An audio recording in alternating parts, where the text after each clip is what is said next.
Now I feel really bad if somebody's barking at me.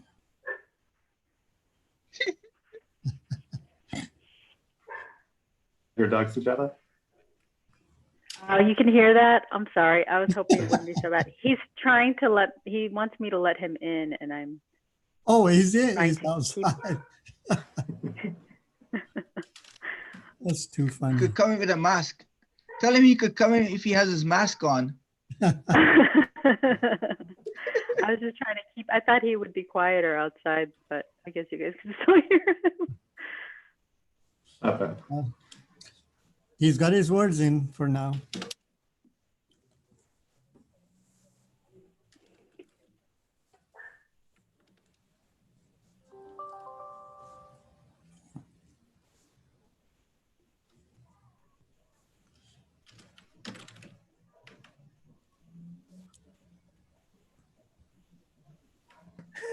Yeah.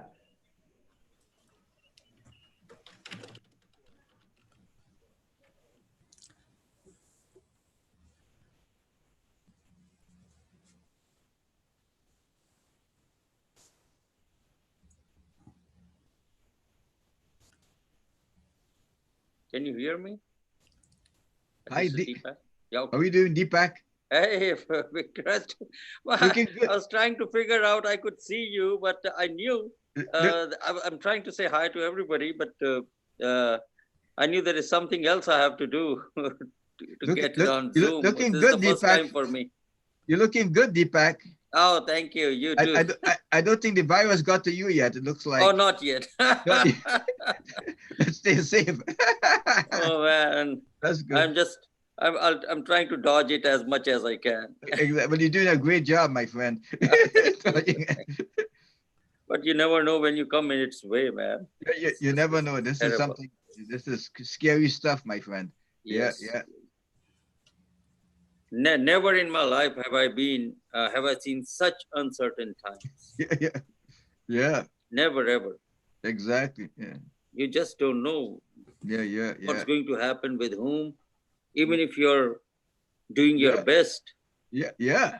You never know. Even some of the best doctors died from this thing already. Yeah. Right. And they are on the front lines. Yeah. Hi, everybody. Hi, Karina. Hi, Karina. How are you doing? Looking good. Oh, God. You don't want to know what I look like. You're looking so good. I can't believe it. Yeah.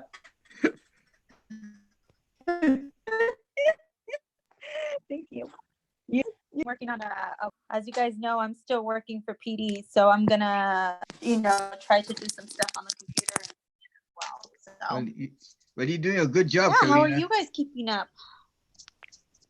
Good. Yeah, yes. It's another day.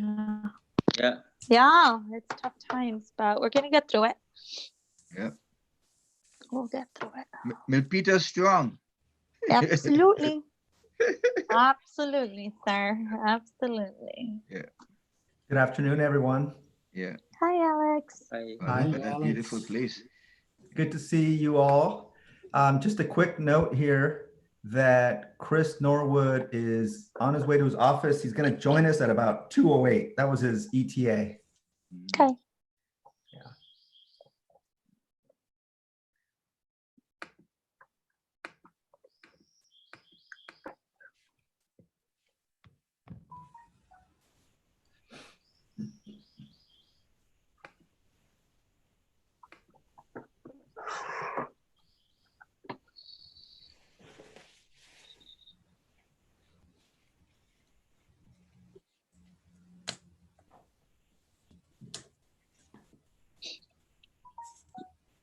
So are we live yet?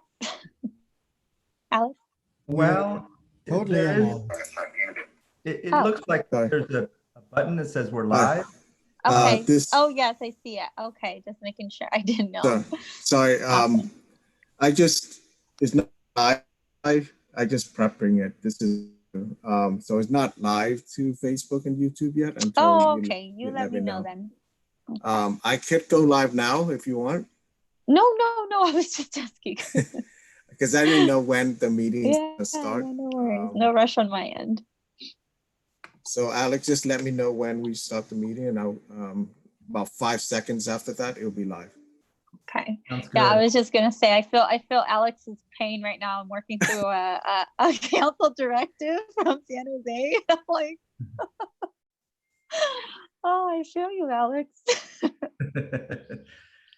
Oh, yes. Our businesses. I mean, well, it's happening in Milpitas too, right? San Jose's businesses got hit really bad by some, vandalism, and so we're doing some memos and a marketing plan and all this other great stuff. But they came to Milpitas, I saw. So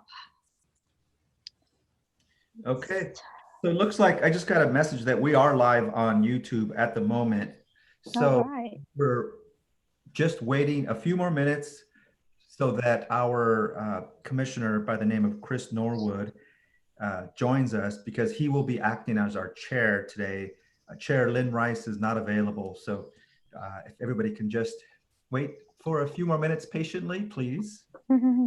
We'll kick it off in just a bit. Sounds good.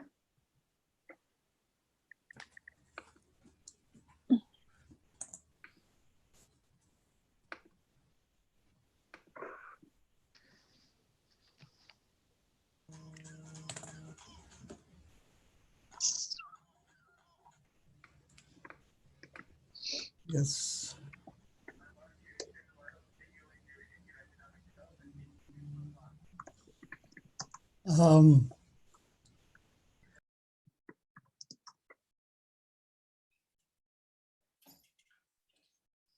Alex, do you want to do just a test of everyone's audio and video or audio before we start, just to make sure that's working? Yeah, like my video, for example, going in and out. Casey, I can hear you well. Sorry, I can hear Alex. Yeah, I can hear Alex too. Okay. Hi, everyone. This is Daniel. Just joined the call. Hi, Daniel, Dan. how are you doing? Hello, everyone. Yeah. Hi. Thank you, Daniel. Mm-hmm. Alex, you need to change your background. There you go. Oh yeah, I can't see your face, Alex. It's gotten a little here. Okay.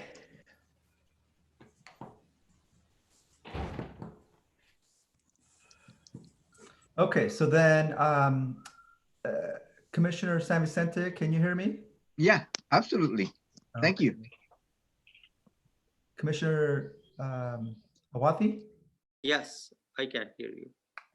Great. Is Commissioner Gomez on? Gomez? I haven't seen her yet. Doesn't show up on the list. Yeah. Thus far, we have 1, 2. Indigits to be here. Yeah, I'm here. Okay. It's just I don't have my camera working. Okay. Oh, So okay.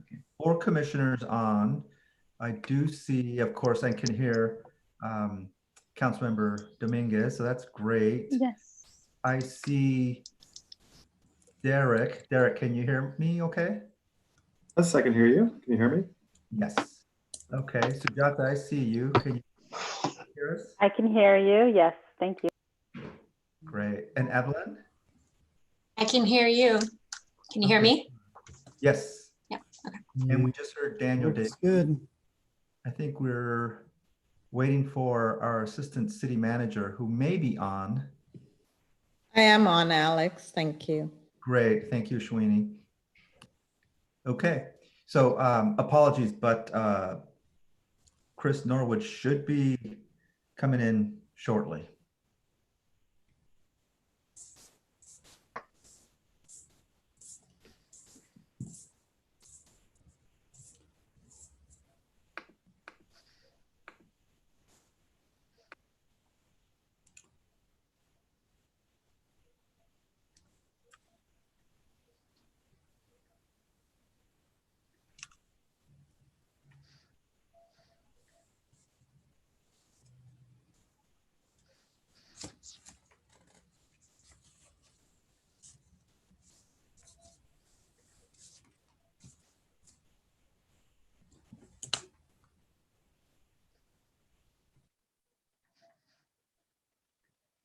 Daniel, do you have the agenda in front of you? I do, yes. Will you please do the roll call in just a bit? Sure. Thank you. Are we waiting for Chris to start the roll call, or would you like to just begin with roll call first? Since he's our chair, let's give him another minute or so. We do have a quorum. But Yes, let's correct. wait a minute. Yeah. Thank you. Mhm.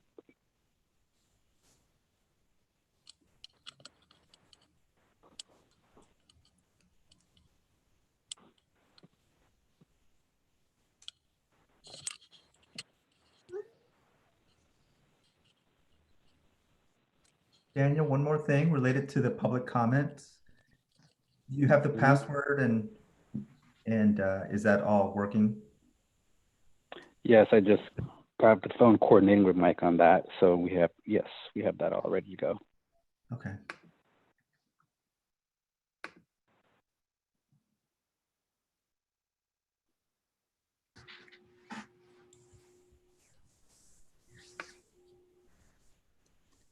And I believe we just got Chris Norwood, our chair for this meeting, has just joined us. Chris, can you hear us well? Yes. Can you hear me well? Pretty good. Yes. I see heads nodding, so that's a good sign. Yes. Okay, so I'll begin with roll call. So Chair Norwood? Here. Commissioner McNeil? Here. Commissioner San Vicente? Present. Commissioner Mundra? Present. Alternate Commissioner Ashwiti? Yeah, present. Alternate Commissioner Gomez? Not present. And Councilmember Dominguez. Present. And for this meeting, Chair Rice will not be attending. That concludes the roll call.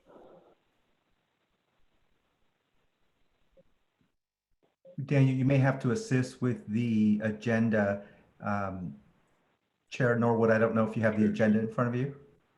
Yeah, that would be great. Sure. So the next item on the agenda would be Pledge of Allegiance. Okay. We standing? Yes. Awesome. We have a flag.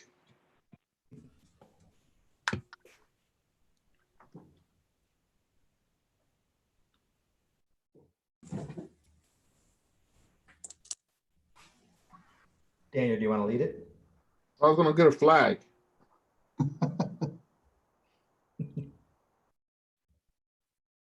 Sure, whenever ready. You have a flag somewhere? Daniel,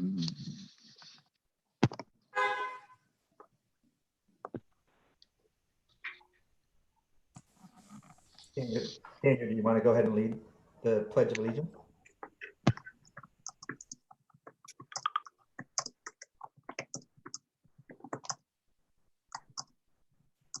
Okay, here we Is go. everyone ready? Okay. Ready? Begin. I pledge allegiance To To the flag To the flag of the United and States the States of of America, America, and to the republic for which it stands, which is one stands nation, under under God, God, under God, indivisible, indivisible, indivisible, liberty, liberty and liberty and justice justice for all. Thank you. Thank you. And if I may, Chair Norwood, I just want to state for the record that both alternate Commissioner Ashwiti and Gomez will be seated for this meeting. Thank you. Okay. Thank you. So the next, so the next item on the agenda is approval of the agenda, which has been sent out to the commission as of a couple of days ago. Yep. Is there a motion to approve the agenda? So moved. Seconded. Accepted. We got a motion and a second. Were you able to record those? Can you please just confirm for me who the motion and the second were? I motioned this, Councilman McNeil. Or Commissioner McNeil. I seconded it, Commissioner Inderjit Mundra. Thank you. Okay, all those in favor? Aye. Aye. Aye. Any opposed? Seeing none, motion carries. Thank you. Public forum. Those interested are invited to address the commission on any subject not on the agenda via the meeting public comments form available on the website. The chair or designee will read the comments out loud at the meeting and be limited to 3 minutes or less. As an item not listed on the agenda, no response is required of the commission or staff. However, commission members may request the staff to add the item to a future meeting agenda. The public meeting will be led with professionalism, respect, and civility, so profanity and/or vulgar language will not be shared. Are there any items for the public forum? So Chair, there are no comments, no public comments for this item, or for this meeting, sorry. Okay. So Second, I do, sorry for interjecting there. I understand that a representative from a local hotel group was going to be making a statement. So I don't know whether that has been sent. Apparently, it looks like something was sent to our public comment line. Daniel and Mike. So I'm looking at the email now, and I don't see anything that pertains to Economic Development Trade Commission.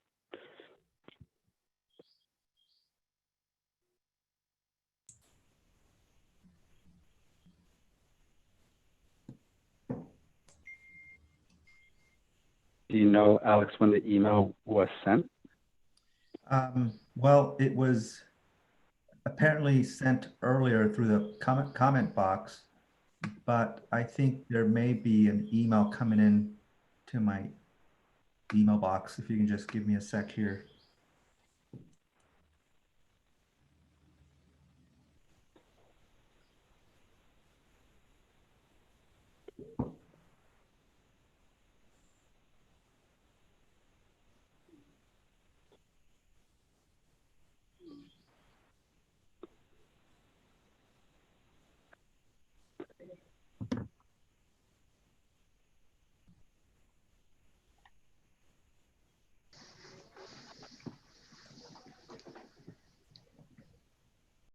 So I don't know how to necessarily treat this. Apparently there was an email sent to me for public comment. However, I don't see that email in my email box.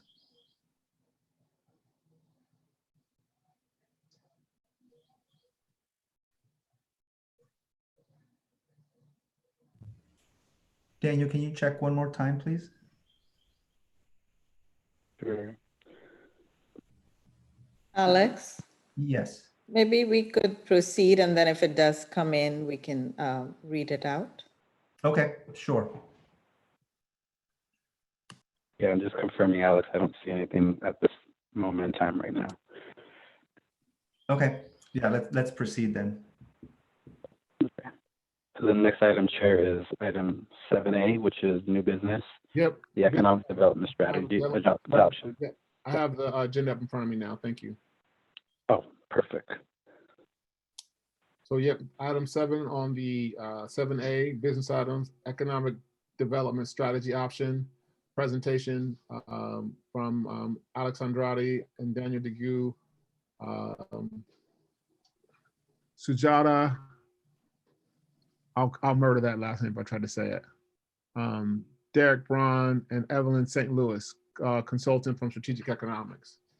A background, the Office of Economic Development is partnering with consultants, Strategic Economics, and Plan in Place on the city's first economic development strategy. Go ahead.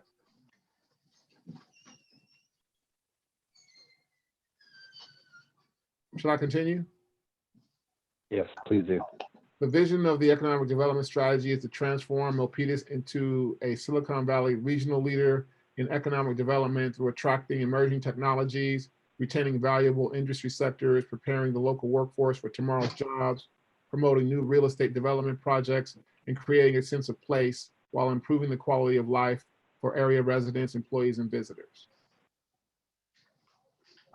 At the end of this, there's a recommendation that the goal is that the City Council adopt the City of Milpitas Economic Development Strategy and Implementation Actions Public Draft Report.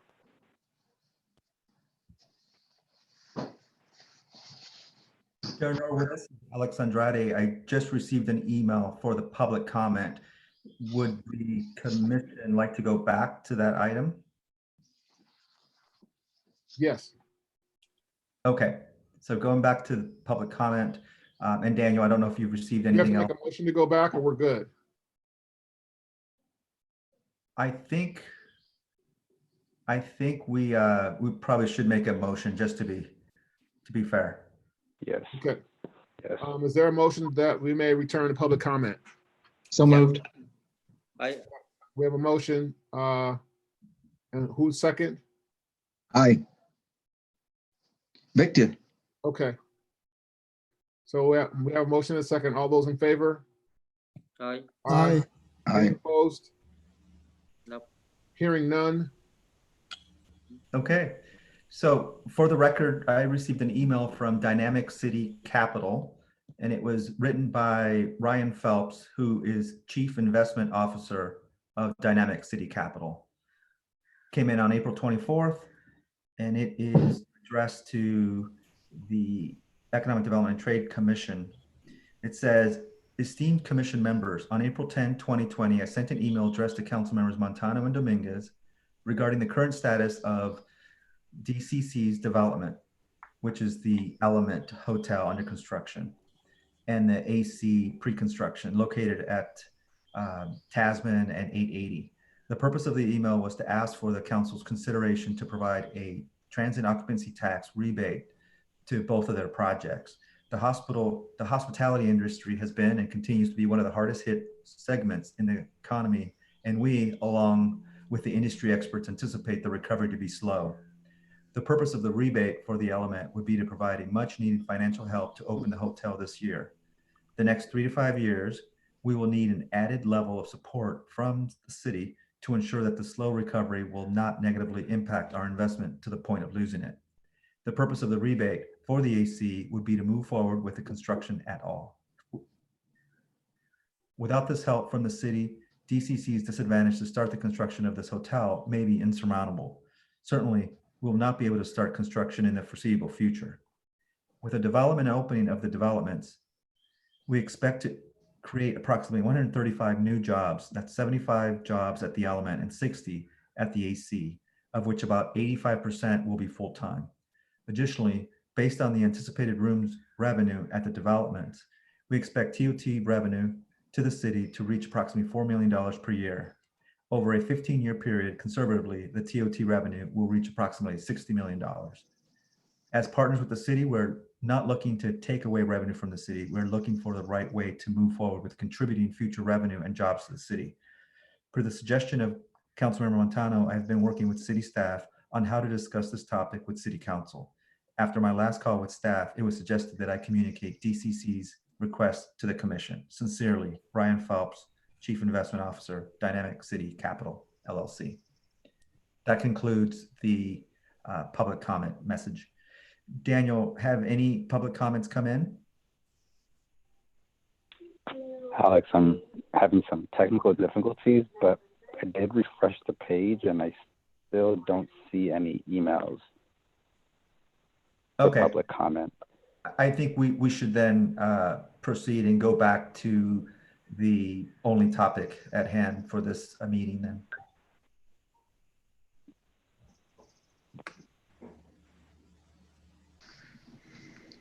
Okay. So per the agenda, this commission has the opportunity to briefly discuss. There was no action to take, and we have the ability to request that this item to be added to a future item agenda. I would ask for Councilmember Dominguez input on this information that has come to the Economic Development and Trade Commission.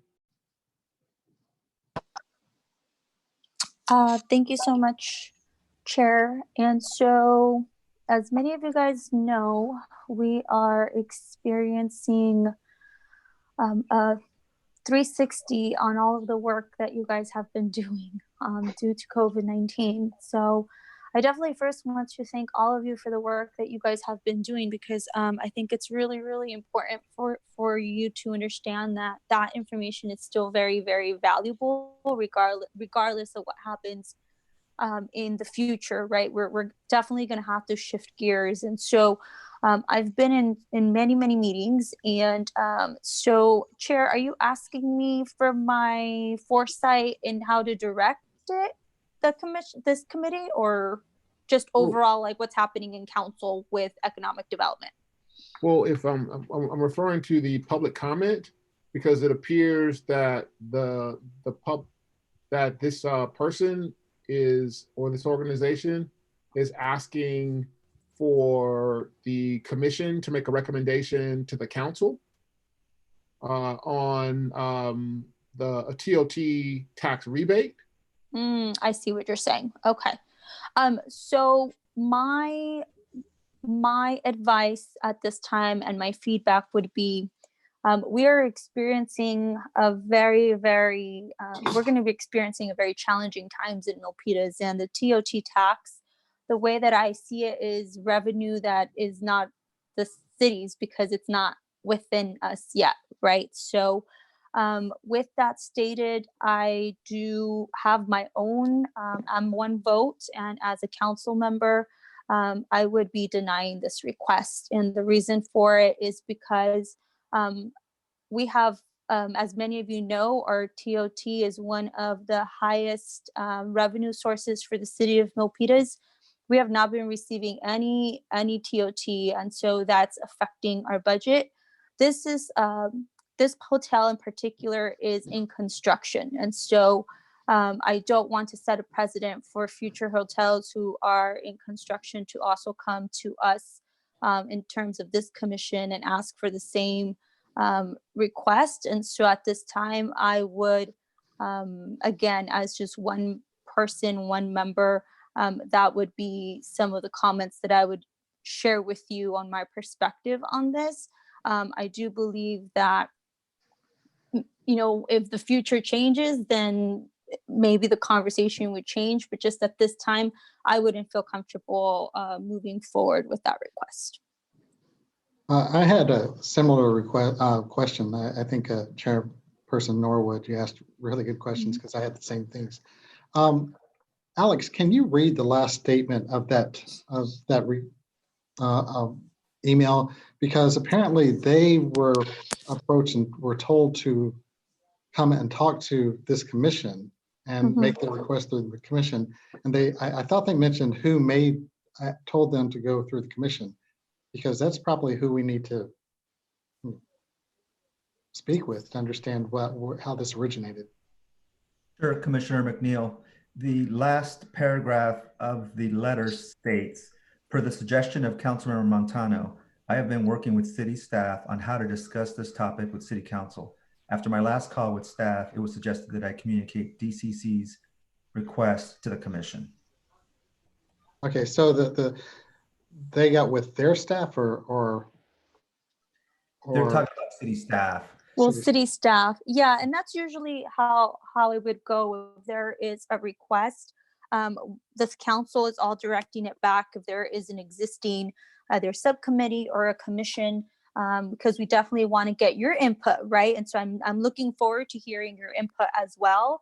But in terms of a standpoint of like the overall picture and what's going on in council and what's going on with revenue and with future constructions that's happening in Milpitas, that would be my stand as the liaison. Would, you know, if you have any questions, I'm here to help support and try to give you guidance in that lens.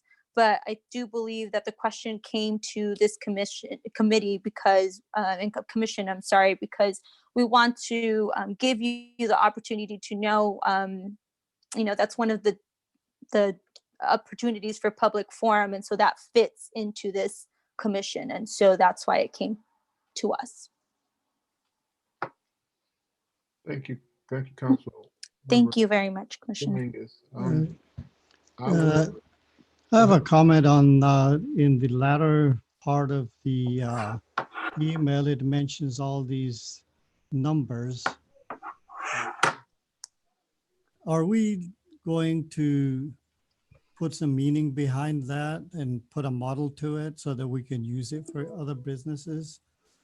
But yes, it is a pain at this point to allow all of the hotel builders or whoever it is to not pay.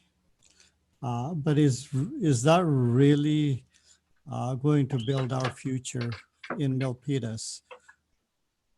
Well, I could give you some feedback just the way that I'm looking at it again. And it's not saying that maybe, I don't know what the situation is because it's so unknown, right? So I could just forecast in the next 3 weeks, right? Let's just forecast next 3 weeks because that's as much facts as I feel we have coming from the governor. And so I feel at this time, based on that data, I can't support moving this forward because that TOT money isn't ours. It's not there. And so this hotel is still in construction. I will tell you right now, a lot of our hotels right now are hurting. And so as of right now, there's many hotels that have a 0 occupants and they're closed. And so at this point, that hotel isn't even in existence. And so I just wouldn't feel comfortable moving forward that request because there is a couple of hotels that hotel is not the only one that's in this kind of situation. And I don't feel comfortable putting that precedent forward with the amount of facts, which are not many, right? And so the way that I've been told by other cities too, that they're doing forecasting, and I know Chair, you're part of the entities also of Milpitas High School, is just trying to forecast that budget is really, really challenging for all of us just because there's so many unknowns. And so for me, I just, as a member, again, I'm a 1 vote. I don't feel comfortable. And so I would move it back to staff because they are the experts and maybe they could give more information. But I also want to be just very upfront and be respectful of the request since it is coming to me. And at this point, I would not be supporting that. Thank you. Yeah, so I was basically adding to those comments that we can take a very calculated look into what's possible. It's nothing that we have to put out there yet until we know. So I'm just saying that we should know what the financial model is that works for everybody. Chair Norwood, if I may, please. Yes. So just 2 things. One is to clarify, there is a hotel that's actually being constructed today. We're talking about 2 hotels. The AC was the one that wouldn't start depending on how things move forward. But aside from that, this item is not on today's agenda. So what the commission can discuss, and if there's interest, is adding this discussion to the next agenda, meaning the next. And that's exactly what where I was going and what I wanted to confirm with the council members' input on confirming that. But at the same time, not at the same time, however, with the information from the council member, it would allow us to determine whether it should be on our agenda or that it's recorded in the meeting minutes, that we have the conversation, and then that is taken back to Alex, you and Daniel, and then you guys are able to decide how to move that forward. But the input that the council member provided to us puts me in a position to say, at least this is my thought, is that this doesn't belong on our agenda for a future meeting. Yeah, well, I agree. And if I'm not mistaken, there is a committee, or there's going to be a committee or something that deals with, because this is an issue from COVID-19. And we talk about how do we support, how the city is going to support the businesses that it can during COVID-19. And that is not necessarily the charge of this group at this time. I believe that, so I think this is someplace else.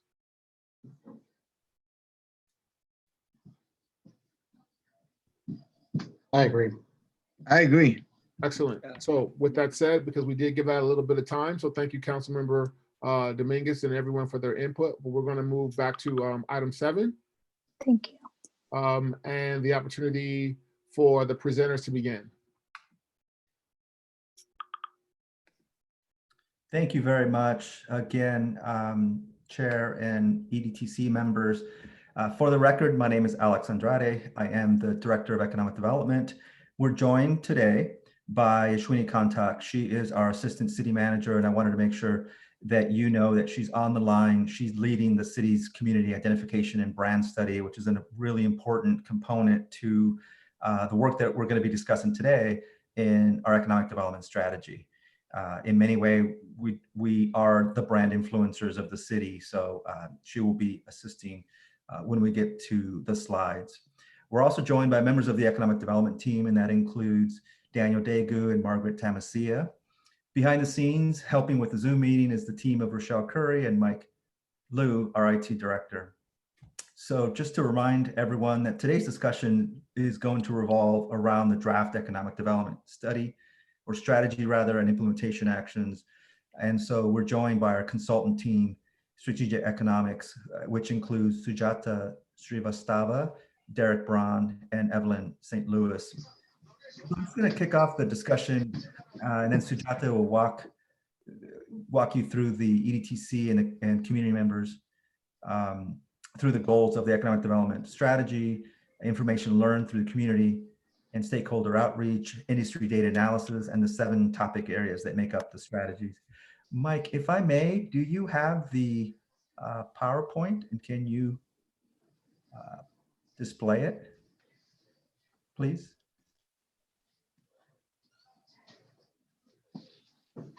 Great, thank you.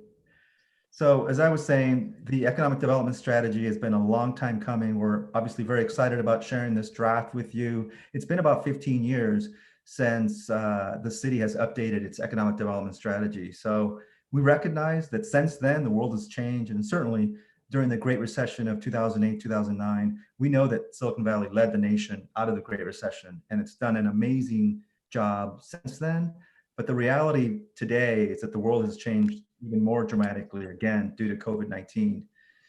We know right now that tens of thousands of people have lost their lives, and that and we're experiencing record numbers of people that are filing for unemployment insurance claims. People are losing their lives, and business representatives and the workforce associated with the businesses are losing their livelihoods. The shelter-in-place order is working, so that's a good thing. We're seeing a leveling off of the curve. So it's the right time to start talking about business resiliency and recovery. So that's why we must start the presentation with how the Office of Economic Development has had to pivot to meet the needs of the local business community and workforce during this pandemic. Mike, can you please go to the next slide? So the information on the screen represents some of the work that we've been doing in the last 5 or 6 weeks, and it's been quite a bit. We have had to reprioritize our mission to ensure that we're assisting the local business community with resiliency and with recovery in mind. So for example, on March 13th, we added coronavirus-related business assistance and guidance information for employers and employees onto the economic development webpage. And since then, we continually are updating the information. We also have developed a new webpage with critical information to ensure that our business community has information related to business loans and other non-financial related information.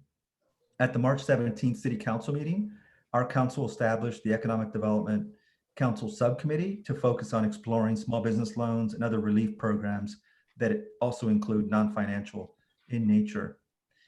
The Economic Development Council Subcommittee has met twice. They've met on March 24th and April 6th. At the March 24th meeting, the discussion revolved around the purpose of the subcommittee, and we developed a work plan.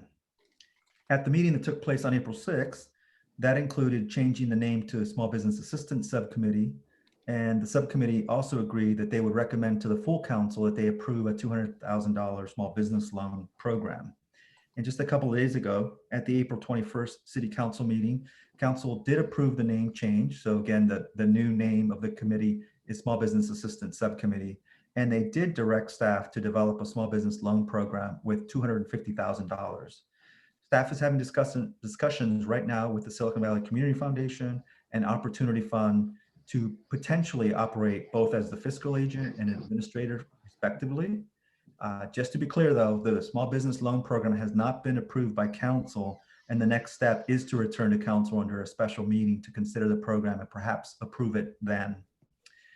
Moving on, we've also developed a business survey in English, Chinese, Spanish, and Vietnamese. We've learned quite a bit about some of the pinch points that our business community is experiencing. To date, we've received about 170 responses. In order to improve our customer service delivery, we have developed a virtual business assistance center where city team members are assisting business representatives on their respective assistance requests. We've received close to 80 business assistance requests for various information. I would say, think about this as a business assistance concierge service.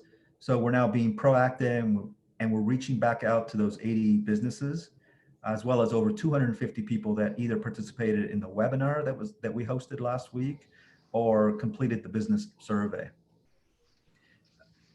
And weeks ago, the Office of Economic Development initiated a restaurant promotions campaign to determine which restaurants are open and whether they have delivery or takeout service.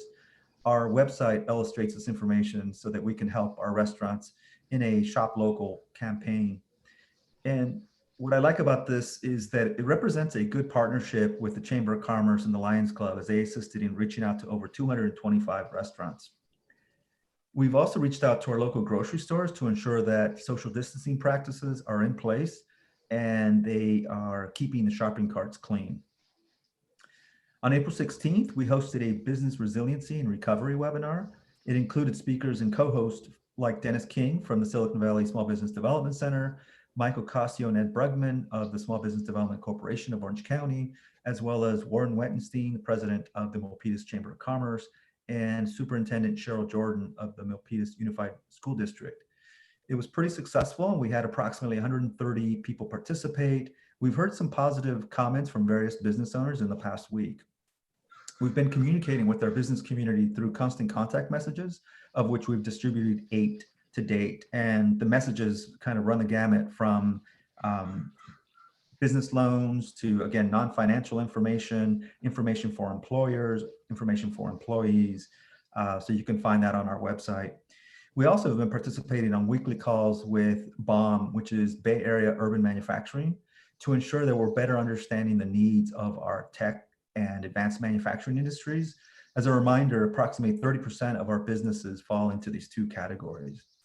And information is being shared at lightning speed. So in order to stay up to date on such things as stimulus packages and employee benefits, we continue to participate in various webinars for more education and learning. And so anyways, I wanted to start with COVID-19 because our economic development strategy started back in the late summer, early fall. And of course, at that point, we were not discussing coronavirus and this pandemic, but we must address COVID-19 business assistance and perhaps even emergency implementation actions as it relates to our economic development strategy. I hope you have had the opportunity to review the draft. I believe it's very comprehensive, provides excellent information on the industry data analysis, so you get a better idea who's in our backyard, what are our sweet spots, what's what are our successes and what are our challenges.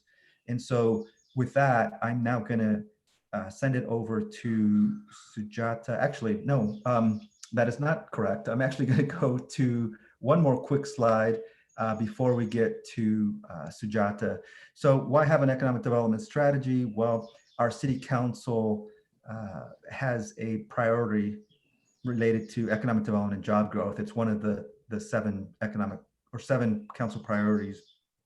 I already mentioned that our current economic development strategy is outdated. So in order to proceed and ensuring that we're following the council's directive and priority, we need to update our economic development strategy. We want to make sure that we're preparing Milpitas for a new economy, one that strengthens us as a regional economy, and obviously growing new and emerging industries. One, of course, that supports local businesses, and we want to make sure that we're improving access to quality jobs. The economic development strategy, you could think of it as a roadmap for attracting new investment and ensuring long-term growth. It's a framework for how land can be utilized to create economic opportunities, business retention, expansion, and business attraction are obviously are core to the work that we do in economic development. And then, of course, workforce development enhancements to ensure residents are adapting to these economic changes. So with that, I am going to hand it over to Sujata. She's going to walk you through background related to what we've learned at our community engagement meetings, our stakeholder meetings as well, some industry data analysis that I hope you can appreciate, and we'll have a discussion about in just a. And then she will talk about the draft strategies, and I hope then it culminates in a really good discussion for all of us. So thank you, and with that, I'm going to hand it over to Sujata. So next slide, please. Great, thanks. And if any of you have trouble following along on the screen, Alex did send a PDF of the presentation, so I'll try to let you know what page we're on. But the goals of the economic development strategy, we talked about a little bit last time we met, and Alex kind of highlighted some of those. But I did want to point out that, you know, it's really about a 5-year horizon, whereas some of those COVID response that are more immediate, you know, we're thinking that that might kind of have an influence on how you implement some of the actions that we have laid out in the strategy. And we started giving some thought to that with the understanding that probably for the next 12 months, a lot of it is going to be about helping small businesses get through the crisis and hopefully get back on their feet. But we think that there's still a lot of importance in thinking about forward-looking opportunities and how to make sure that you are resilient going into the future. Some feedback that we got from you all last time was about really thinking about the students and local workforce. You also, we had earlier talked about maintaining the city's fiscal health, and now we're talking about investing in the city's fiscal health. And we also talked a little bit about the brand of Milpitas and really making sure that its position within the Silicon Valley is solidified, and Ashwini will talk a little bit more about the branding issues coming up later.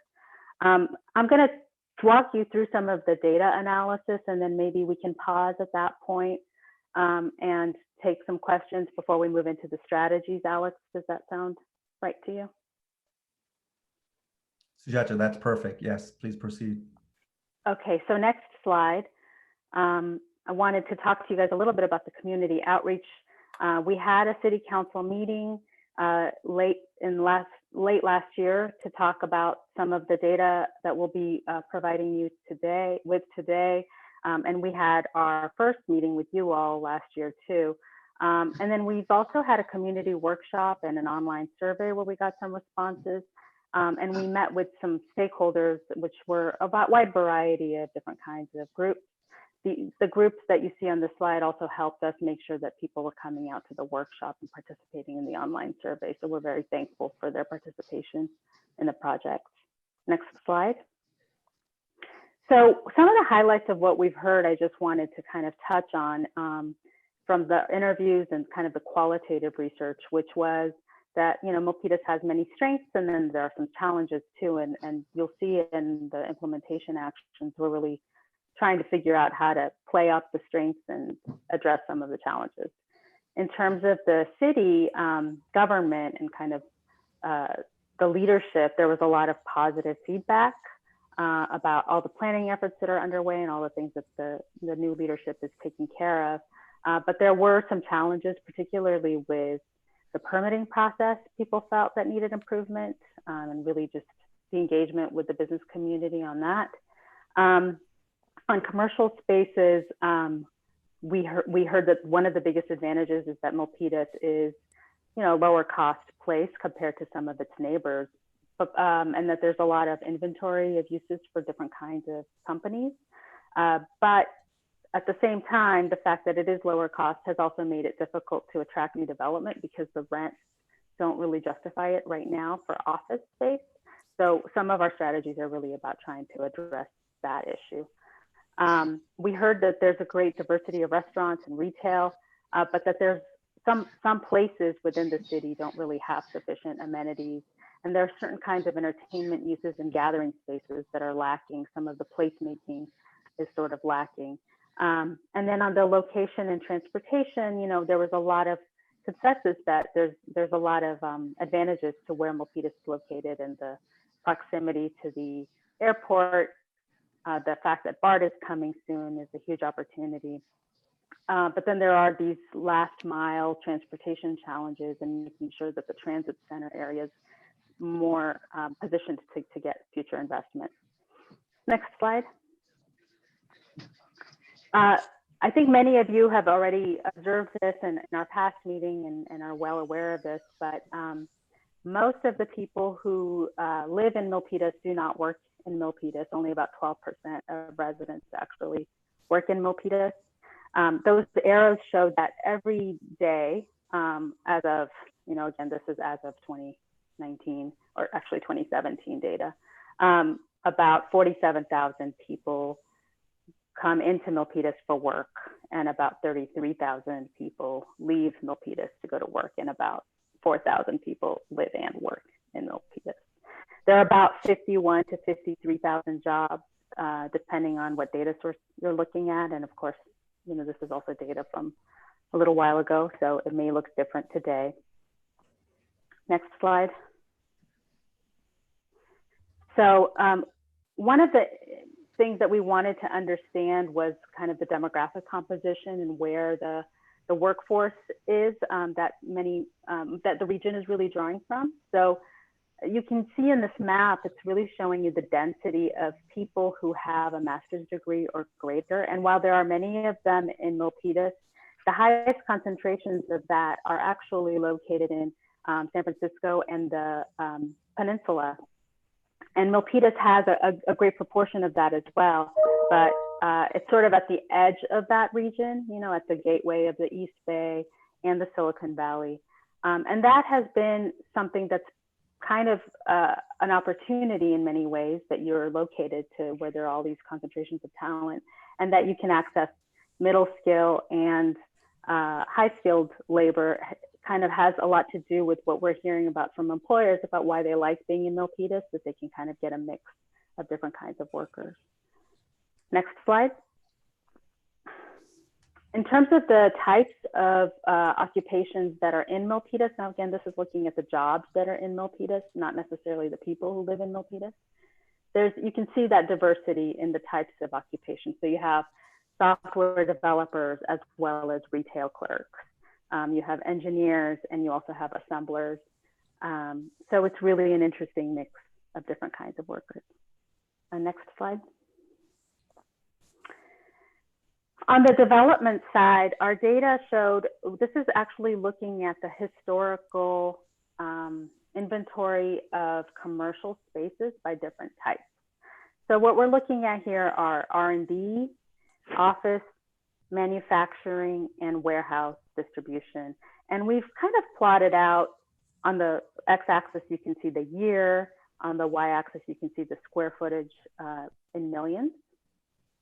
And we sort of plotted out the big events. So you can see, you know, this big growth wave in the 80s that has a lot to do with the Silicon Valley being a place that had tremendous growth during that period. You can see the dot-com boom and a rapid increase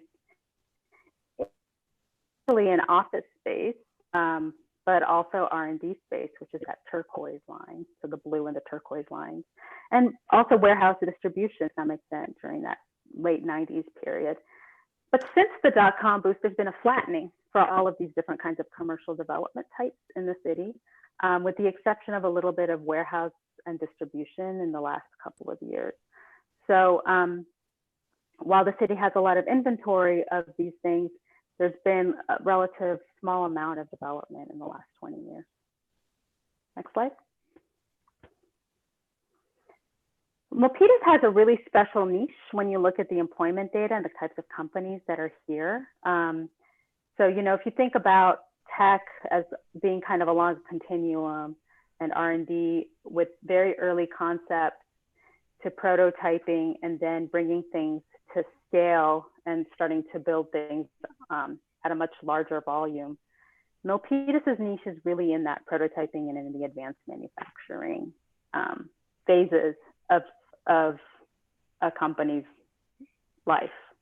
So not a lot of necessarily software firms in Milpitas, but you have, you know, a lot of the semiconductors and other kinds of advanced manufacturing occurring here, and the prototyping. And those kinds of companies really like to have the kinds of spaces that are available right now. So more of that kind of manufacturing and R&D light industrial space, where they can get a lot of space for the labs and for a little bit of light manufacturing, but they don't necessarily need very large facilities or vertical office space. Next slide. So, you know, I mentioned before that warehouse and distribution has been one of the kinds of real estate that has been growing in the last few years. And there's been a lot of demand for this everywhere nationally, but also in the region. A lot of that has to do with just the rapid rise of e-commerce. And there's very low vacancy rates.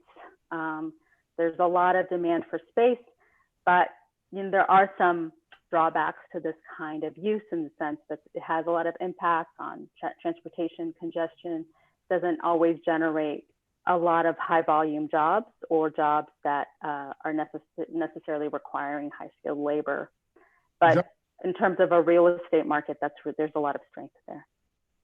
On that warehouse, is that because organizations are creating these innovation hubs in these warehouse spaces? Is that what you're seeing? Where are you seeing how these warehouses are being used? So, you know, there was a lot of news about, you know, the new Apple tenant going in at near McCarthy Ranch. I can't remember the exact address, but Evelyn might.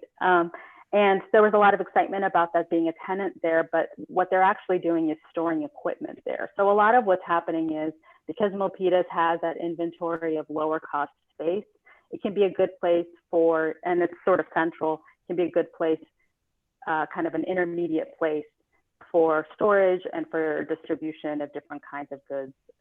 And it can range from things like furniture and equipment to cars. It can be like a lot of different kinds of things. But that the sense is that you know, real estate is at a premium in a lot of the Silicon Valley, and so they're just looking for places that are nearby where you can get low cost space, relatively low cost space, for those kinds of lower end activities. Does that answer your question? Yes, thank you. Okay, next slide. So, and on the office market, you know, I showed you that slide earlier about where the highest concentrations of people with masters and above live. And you can see a similar pattern when you look at where the office development has occurred. So these dots, each dot represents an office building that has been constructed in the recent past. And a lot of it is actually interesting because it's along either the Caltrain line or Highway 101. And then in that North San Jose kind of 237 corridor, you see a lot of development. So you can see how Milpitas is really just at the edge of that activity, and over time is well positioned to attract more of that. One of the things that we've heard from a lot of the office community is that they're really looking for, yes, where the talent wants to be. So the workers themselves want to be close to transit, close to amenities, more pedestrian friendly and walkable environments with a different mix of uses and even residential nearby. So Milpitas has a lot of the components for this, but is lacking kind of a central place where you can really see all of those things coming together. So we'll talk a little bit later when we talk about strategies on some of the ideas we have about how to really leverage all of those components together to really create the types of places are more attractive for office users. Next slide. So, you know, we think that the BART service and Milpitas Transit Center can really be the place where you can set that table for the future of office and R&D development, really create that sense of place there. It would require really thinking strategically about which sites are the best sites for office and R&D development. Right now, as you probably know, you know, there has been a lot of demand for housing in that area. And so it's been hard to really think about which sites should maybe be preserved for those office uses, given that, you know, residential developers have been so eager to build. There's a lot of need for some of those last mile connections and pedestrian connections to really make the network work better, because there are a lot of sites that are actually not that far in terms of distance, but feel kind of distant when you're actually attempting to walk from the transit center to those places. So thinking a little bit about, you know, how can you make the whole city more interconnected, but particularly where you're receiving this huge new asset. And the fact that you do have housing nearby is a huge advantage, but maybe there's a need to create more amenities, you know, especially on the retail side. There's the great mall there, but it doesn't really speak necessarily to, it's not really mixed in with everything else. So maybe there's an opportunity to think about how do you create more of that amenities. When we met with you guys last time, there was a lot of interest in, you know, making it a place where you get off the BART train and you know exactly where you're going to go, you know where you're going to be able to eat, you know how to get to your destination, you understand what is offered in Milpitas. So it's a little bit of that idea too, of just really creating a better, more interconnected place that can be a place that will then eventually attract more of those innovative office and R&D uses. Next slide. So the other aspect of what we looked at in more detail was the retail. And we looked at the whole city in terms of sales tax revenue. This is 2018 data, just because that's what was complete at the time that we were looking at for the whole year. And we looked at it by different centers and shopping areas. And, you know, you can see that the Great Mall in terms of sub areas is the biggest tax generator. And you're very fortunate as a city that you have this large revenue generator as well as the auto mall. And then there are a lot of other centers that are doing well. What I think is important to note is that there are some that are actually generating a smaller amount of sales tax revenue given how much square footage of space or the size of the site. So there's some centers like Sarah Center that are performing relatively poorly. There are also some places that are receiving some business to business sales tax revenue. So this is where, you know, a supplier is or a manufacturer is selling to a vendor. And so those kinds of sales tax revenues, especially for manufacturing, are an important source of revenue for the city as well. Next slide. So actually I'm going to stop because that's kind of covering a lot of ground on the data, and there's more detail in the report if you want to look at it. I know you haven't had the report for very long and it's a lot of information. But if you guys had any comments or questions about any of the topics I've presented so far, I wanted to take a pause.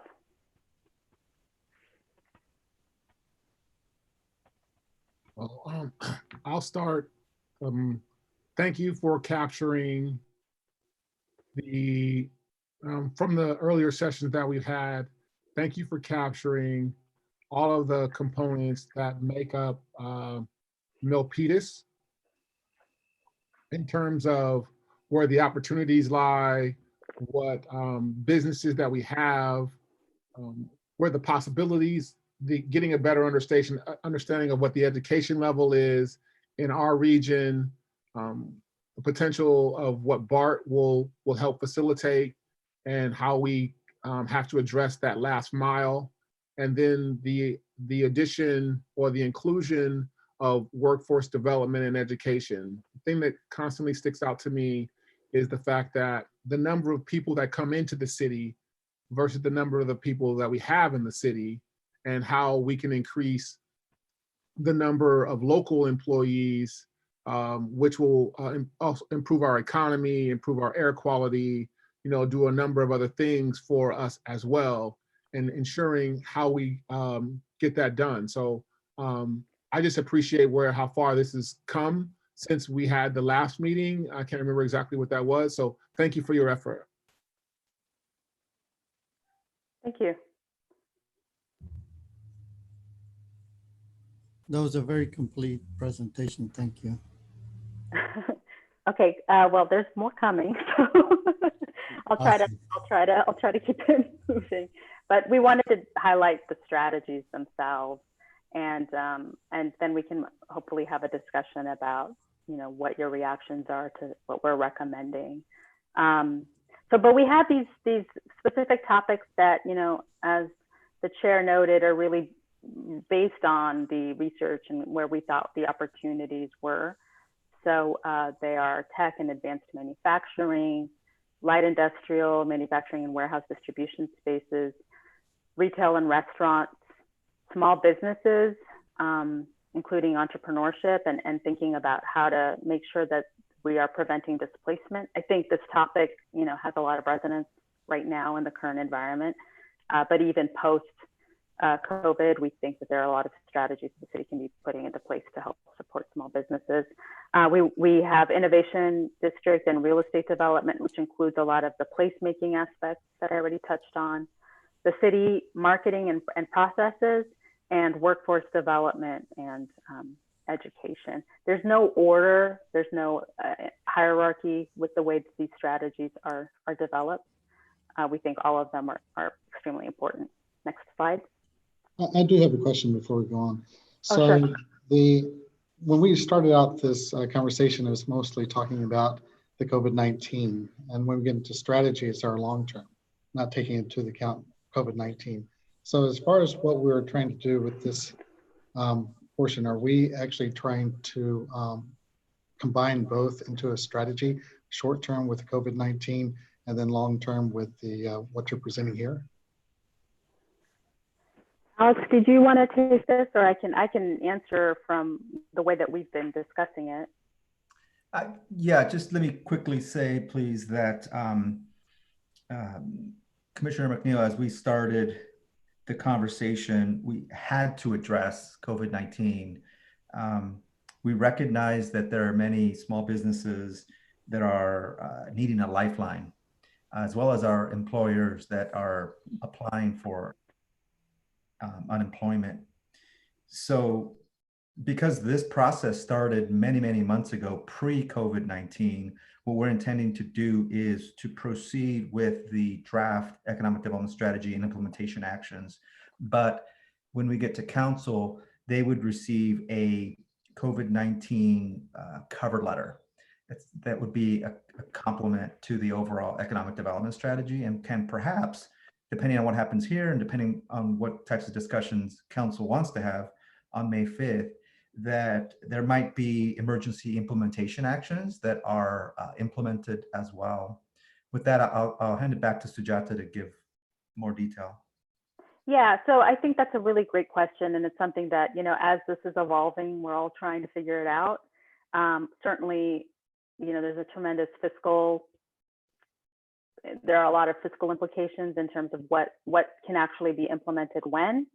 It's going to depend a lot on what types of revenues are available to the city, but our implementation actions kind of lend themselves well to starting to make those adjustments in terms of, so there's a time frame component, and I think that the way we've approached it is that the first year is going to really be focused on small business assistance and some of the recovery actions, and a lot of the list of what Alex was sharing early on. So what we actually did was we pushed back some of the implementation actions to happen a little bit later. Another way that we've been thinking about it is that there might need to be some thinking around what the prioritization would be in the implementation actions, and maybe there are certain recommendations we're making that feel less relevant than others And you'll see we've got some ideas for how the city might be able to generate additional revenues in the future. So, we have some thoughts about that, but it is kind of a constantly evolving thing. Thank you. So, so next slide, I think we can move to talking a little bit more about the topic. So, as a recap on the tech and advanced manufacturing sector, this is a place where you have a lot of strength, but the number of jobs hasn't necessarily been growing that much in Milpitas.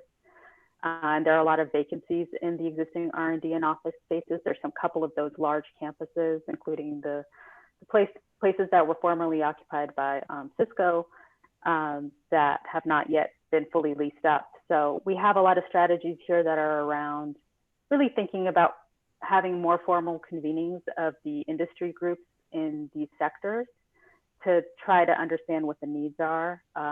These are large firms and small firms of all types, and just making sure that the city is well poised to understand what their needs and issues are and develop some strategies for that, including an international trade program, which I know is something that's been of interest for this group, of really having something a little bit more formal that starts to look at this from a more global perspective.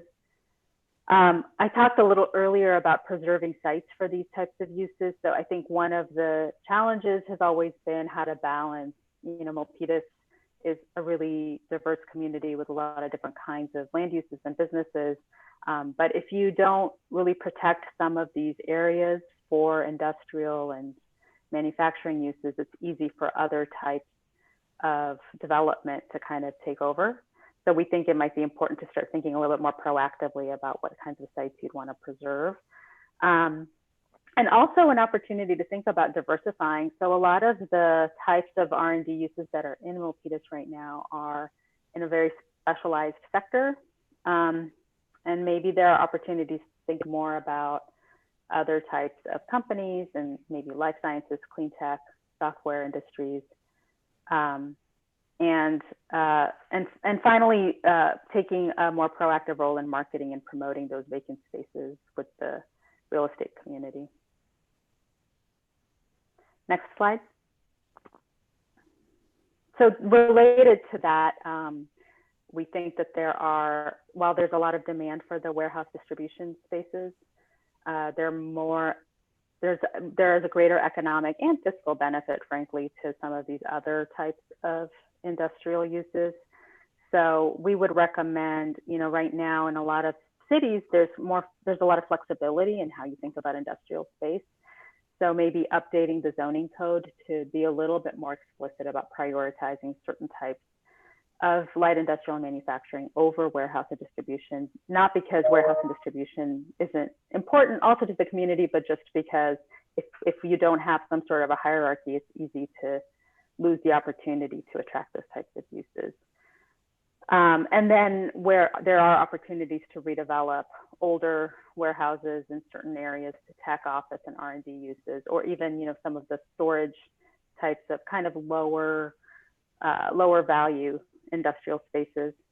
And finally, kind of in the same vein, I spoke earlier about the business to business sales tax revenues as being an important part of the city's overall fiscal health. But there's not really a careful monitoring of that and how that's coming from different areas. So just having a better understanding of where that's coming from and why that's important so that you can then preserve certain specific areas for industrial uses into the future. Next slide.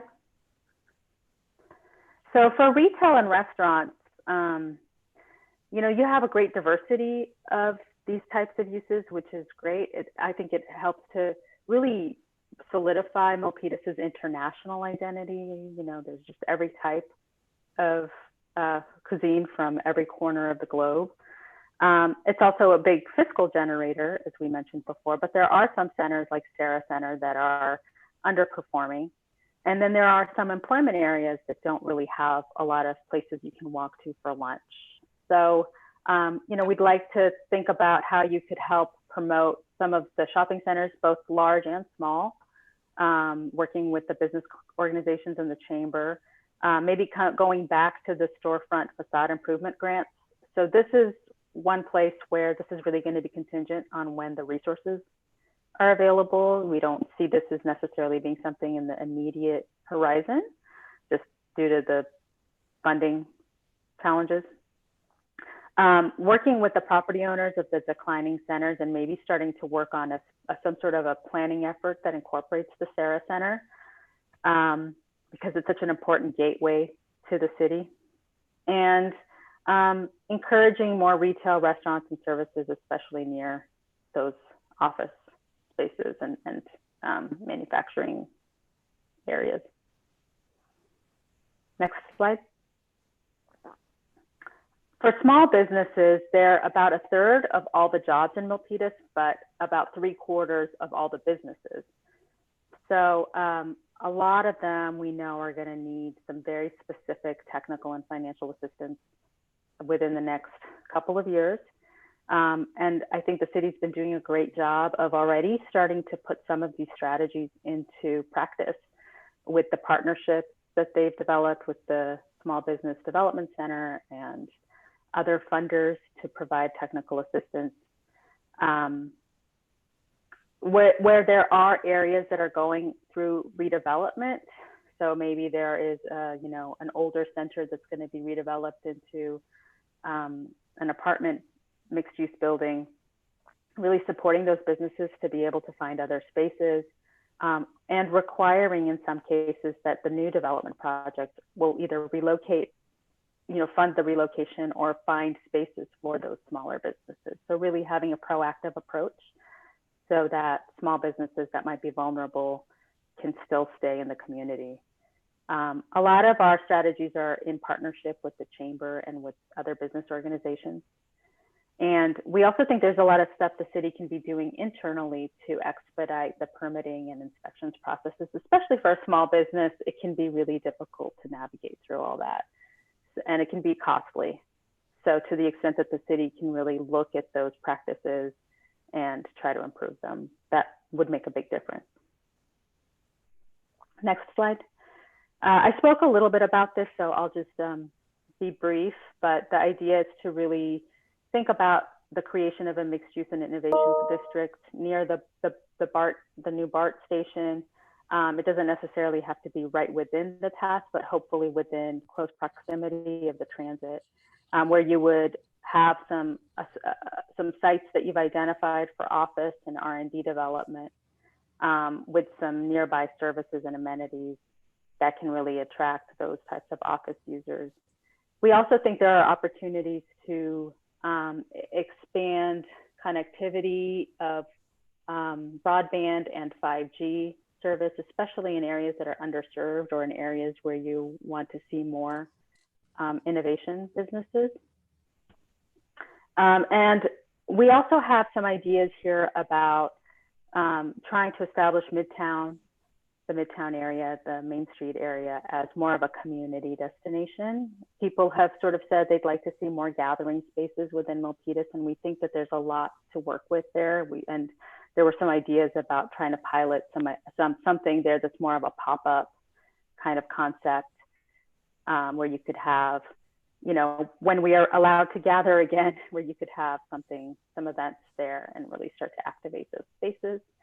And finally, the city actually has quite a few sites and real estate activities that are already ongoing. So including the billboard and the digital billboard and other kinds of real estate disposition that's happening. You also have, I know, a ban on marijuana, but folks are still getting deliveries. There are still some sales that are happening. They're just not happening within the city of Milpitas. So we're just trying to explore, are there possible new revenue sources that could be enhanced for the city through a combination of these different kinds of strategies? Next slide. On the city marketing and processes, it's really about the brand and the permitting process. I'll just speak quickly to the challenges in the city permitting. You may all be aware of this, but when there is a change in tenant in a commercial space, it requires this process of getting a new certificate of occupancy, which makes it really hard for the landlord and for the business to change tenants. So there are improvements that have already been identified through the matrix study that the city can be putting into place to make it less difficult. And then updating some marketing materials and the website presence. But I'm going to pause here and have the assistant city manager speak a little bit more on the branding study and what's underway. Thank you, Sujata. Can you hear me okay? Yes. Good afternoon, commissioners, Councilmember Dominguez. So yes, I will spend a few minutes talking about the community identity and brand study. In 2019, the city selected Articulate Solutions, a consulting firm, to conduct this study, and it was completed earlier this year. And as part of the study, the consultant took a tour of the city, researched the history, and then conducted a lot of stakeholder outreach through various focus groups as well as community meetings. And the stakeholders included everybody from city staff, council, residents, businesses, some industry groups as well. And partners, the school district, the chamber. So a lot of interviews that kind of led to some of the key findings. There were a few key themes that rose to the top through this effort. So diversity was the top vote getter that came up again and again in conversations. And it was the top word selected to reflect Milpitas. And now the city includes a diverse mix of races, cultures, ages, and backgrounds. And that's not that unusual in the Bay Area, but what the consultants noted was that it became clear that in Milpitas, these different groups are not separated into silos. Rather, they all live, work, and play together. And that the spirit of integration and inclusiveness has been part of this community since very early days. The second thing that rose to the top was that Milpitas is also a very friendly and welcoming community. This was something that the consultant noted they experienced firsthand as well. And that the people were very friendly, down to earth, and welcoming. And they acknowledged that the city has some opportunities for improvement, but were genuinely excited to share the good things that were going on here. The third key aspect was that it's always been a crossroads. So Main Street was once the main connecting road between Oakland and San Jose. And as we all know, Milpitas is very well connected to the rest of the Bay Area. It sits between two major freeways, 680 and 880, between two major cities, San Jose and Fremont, in the heart of Silicon Valley. And with the BART extension coming to Milpitas, this is going to provide a really vital connection between the South Bay, San Francisco, and East Bay. So it's a place where people literally and figuratively come together, and that's a huge strength to leverage as we look at our economic development strategy. Now, in addition to these three top themes, the consultant also heard from the stakeholders that this is an exciting time of opportunity for Milpitas, and that the history of the city's origins is also strongly woven into its fabric. So things for us to consider as we look forward to creating a brand. Other top brand archetypes for compassionate, wholesome, and progressive, which again will link to the innovation piece that Sujata was just talking about. Now, this is just phase one of the study, and we'll be taking this to council along with the economic development strategy in early May to discuss next steps, which could include moving into phase two and then developing some tangible material to reflect the themes that were noted in phase one and to build a brand for Milpitas. And the reason this is being presented with the economic development strategy is that there is a strong connection between the two. Now, as you heard, feedback from the community indicates an area of challenge related to the lack of a strong Milpitas brand. And the proposed strategy also includes, within it, specific sub-strategies that, so strategy 25 describes the need for consistent modern branding based on the city's goals for business attraction and retention. Another area of strong connection is also positioning the city for the innovation district that Sujata talked about. Well, one of the strategies is to do this through a demonstration partnership policy and to encourage companies with emerging technologies to locate in Milpitas and then expand. So leveraging our strengths as a friendly, diverse, safe city, which is well connected to the rest of the Bay Area, will help us build a strong brand that will not only complement our economic development efforts, but also our general plan built out and the placemaking that Sujata talked about. It'll help us create that strong identity for Milpitas and basically support our overall vision for the future. So I look forward to hearing from this commission. Any thoughts? I believe the study was shared with you, and any thoughts you may have today or later on, if you wanted to just share those with Alex or directly with me, that would be much appreciated. Thank you. Thank you. And we have just one more kind of category, but a very important one. So I'll just wrap that one up and then we can go into a more robust discussion. So going into the next slide, on the workforce development and education, we heard how important those existing institutions are to the community, how much people value the quality of the educational assets in Milpitas, the school districts, the community colleges, NOVA as a workforce development organization. And at the same time, you know, to really address that commute gap and the fact that so many people have to go elsewhere to work or live, there's really a need for both addressing both ends of that. So creating more workforce housing opportunities for people who work in Milpitas but can't afford to live there, and more training for workers at all levels to make sure they're well prepared for the jobs of the future. I think this is only going to be even more important as unemployment rates are starting to climb steeply. So exploring opportunities for institutions and employers in Milpitas to look more towards working on housing solutions for their own sites. So we've seen a proliferation of a lot of school districts tackling this across the Bay Area and in California. Some community colleges looking at this, but some private employers as well, especially in the tech sector. So that's one of our strategies that we're recommending from Milpitas, is to really work more closely with employers on that.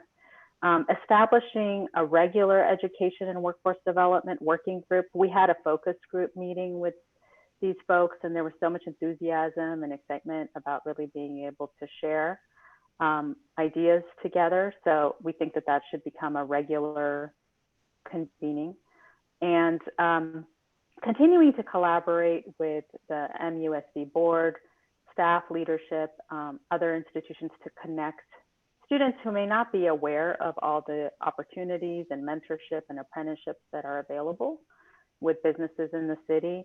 And, you know, events like Flex Factor and Manufacturing Day are really great examples of how you tie all these different threads together. So we would recommend, you know, trying to continue those efforts to the extent possible. On the schedule, you know, we actually met with you guys in September 2019 last time. And since then, we've produced a lot of work, done a lot of engagement. Have had one city council meeting, and then there was a second one that approved sort of our draft framework strategies. So this is our second EDTC meeting here, kind of towards the end of the key milestones. And we are going to city council on May 5th for bringing forward this public draft ED strategy. And we hope that some of you will be able to attend that meeting as well and provide your thoughts. And with that, I'll conclude and turn it to all of you for discussion. I have some points.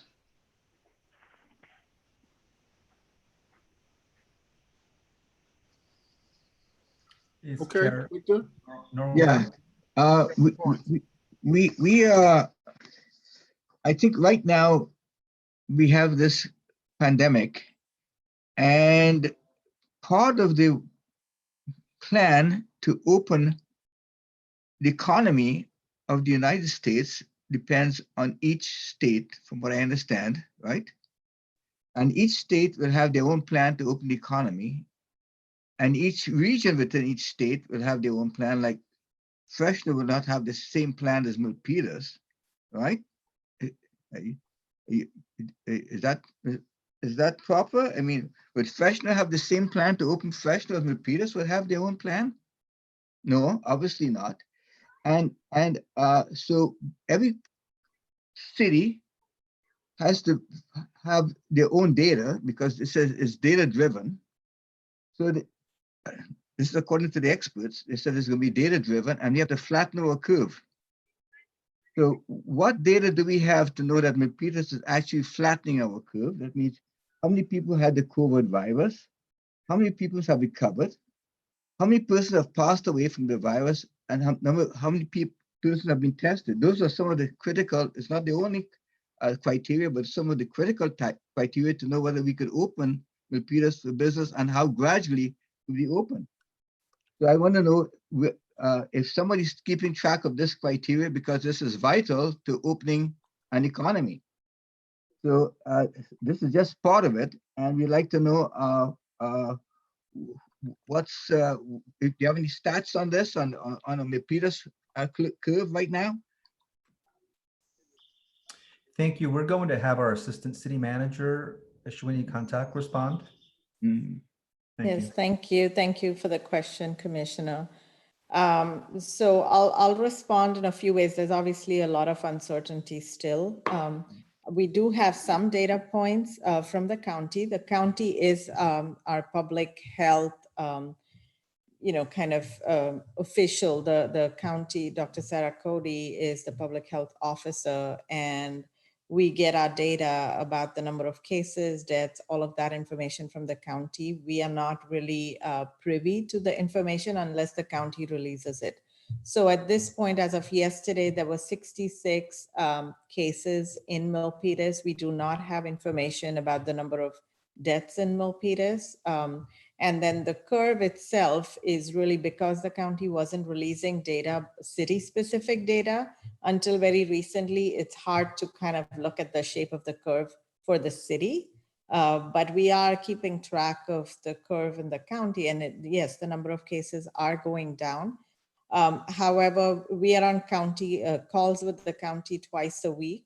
And at this point, they are not, giving us any indication that the shelter-in-place order will just end. Maybe there'll be a modified order, but they are not seeing data at this point that lets them think that we're going to open up after May 3rd. So that's the information we have. On the city side, what we are doing is starting to look at a recovery framework, both for our organization and then also to help the community in general.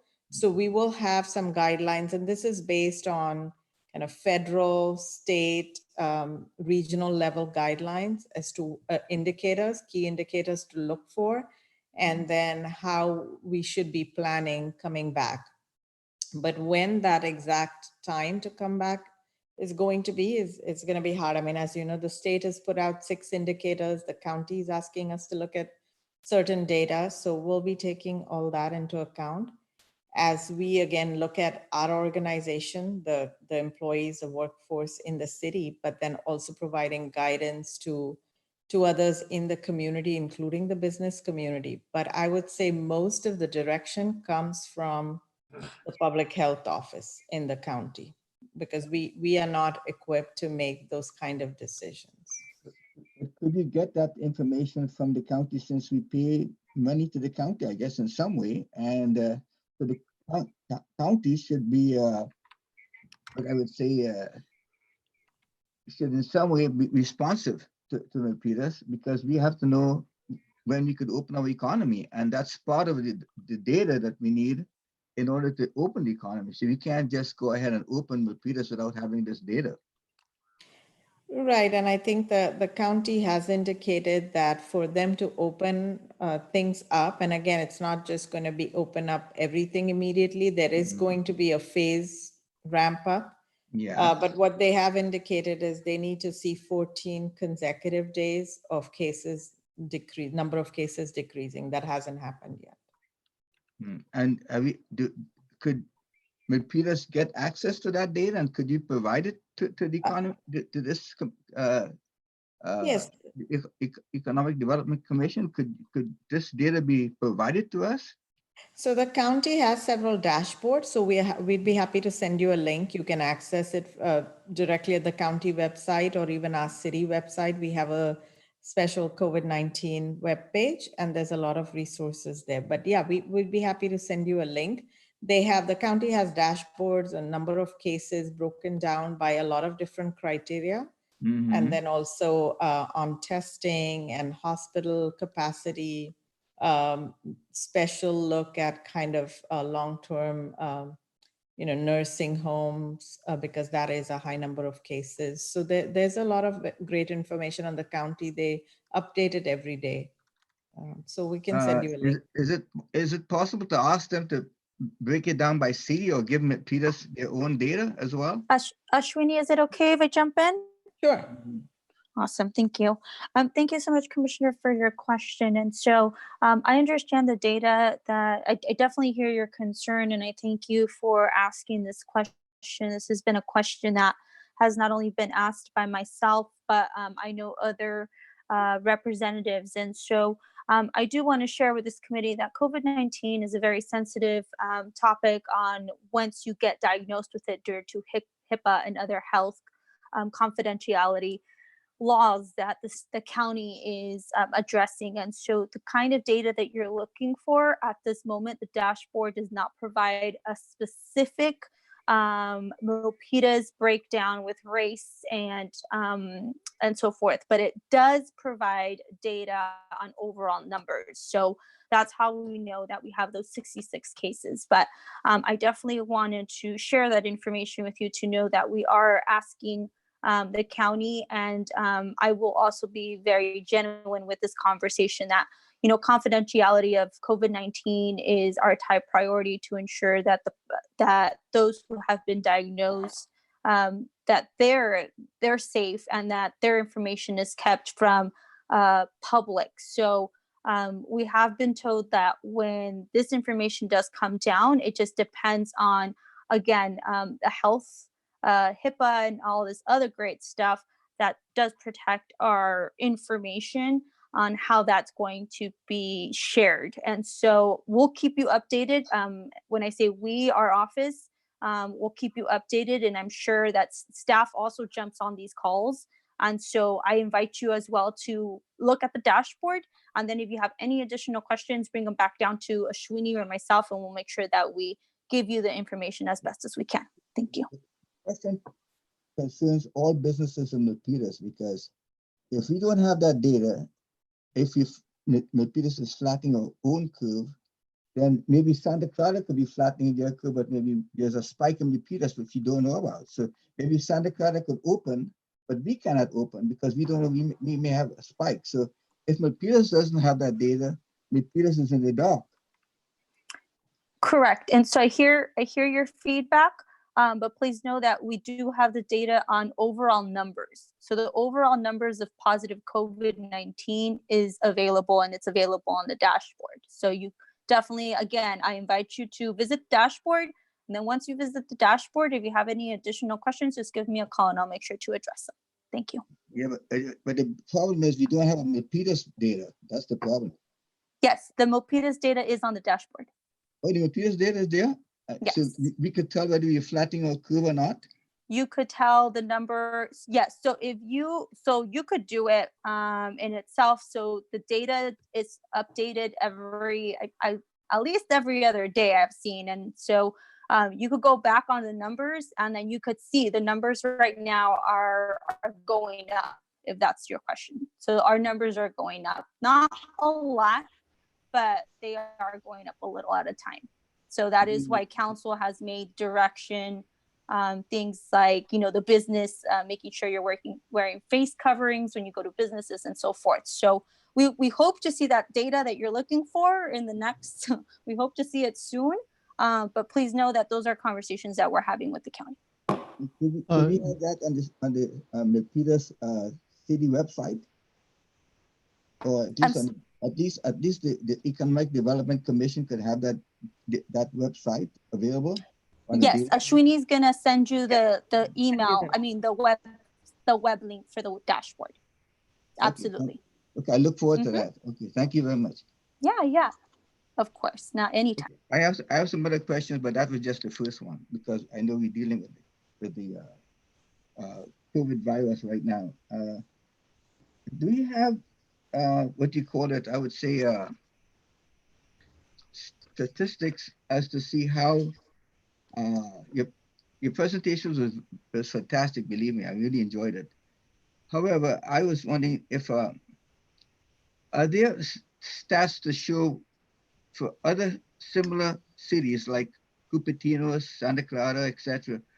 What are their ratios of let's say high-tech jobs to population and R&D to population, and would you consider those type of categories of offices like versus warehouses, and how do we stack up against, in all those categories, how do we stack up against the similar cities like Santa Clara, Mountain View, and Cupertino, etc. I'm not talking about San Jose because San Jose is a very big city, it's about 1 million people, but I'm talking about cities more or less, neighborhood cities with like Santa Clara and Sunnyvale and Cupertino from Mountain View. That's a really good question. We don't have the same level of detailed employment data for those cities because it's only published at the county level, and the city level data that we got was actually requested after a lot of effort from Daniel and Alex from the state. And there is a cost to acquiring that data. So we don't have the same level of detail available for all of those cities. However, what we do have is some good real estate data. So what we could look at is, the ratio of office space and warehouse distribution space by for each of those cities, or something of that nature to kind of help you understand what the mixes are for those different cities. Would that be something that because these are our competitors when it comes to big business, like if Apple is going to put a big building in Cupertino versus putting it here, you know what I mean, because they're expanding, why are they getting Apple and Google, and why we are not getting it? You know what I mean? So it could show that we are business oriented and we would like to get these people here. So our citizens don't have to go on 237 and spend hours just trying to get to Google or Apple, or as the case might be. Commissioner San Vicente, we do have data related to, as Sujata was just indicating, to real estate. So we have information, and actually I was just looking at it this morning from Colliers International. They have quarterly statistics that looks at every city and their various types of square footage by product type. So office, R&D, manufacturing. That's the kind of information that we have and is actually public, as well as vacancies and cost per square foot, things of that nature. Well, that'd be nice. Is there a link to that website? So, does it compare Milpitas to these others, or just separately? I mean, it'd be nice to have a chart which compares Milpitas to the others, so we could see where we're going. Yeah, it's designated by city, and in some instances, we as Milpitas are lumped into Fremont, for example. So it just depends on the sub areas. But yes, we have that information, and we can send that to you. You may recall that former Commissioner Matt Taylor gave a presentation back in December that was very similar in nature. So that's the kind of information we can share with the commission. Okay, that means he did a pretty good job here, actually. Because we have to know where we are and where we're going and who are our competitors. And then you ask yourself, well, what we need to do different to get those type of jobs here. I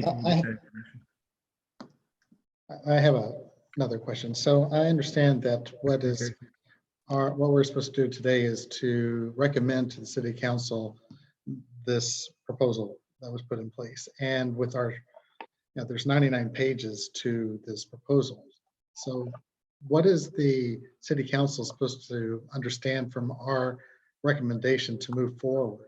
I mean, because do they expect us to approve everything that's in this proposal, or more or less just approve that, hey, because what you guys have put together a lot of great work, very good team. I have a lot of confidence with you guys, but I don't want them to get the impression that we're improving with everything that's in this proposal, because I just haven't looked and dived into every bit of this. Commissioner McNeil, thank you for that. The Economic Development and Trade Commission is an advisory body to the City Council. The ultimate decision-making body of this draft and adoption would be City Council. So the council would look to the commission for guidance and feedback, for example, as is true for staff. So that's really the purpose of this conversation, is to make sure that you've had an opportunity to look at the draft and review it and provide your thoughts and recommendations. Ultimately, staff will draft an agenda report that goes to council for their consideration on March 5th, along with the communication, identification, and brand study. Does that answer your question? It does. Yes, thank you. Thank you. Are there any other questions?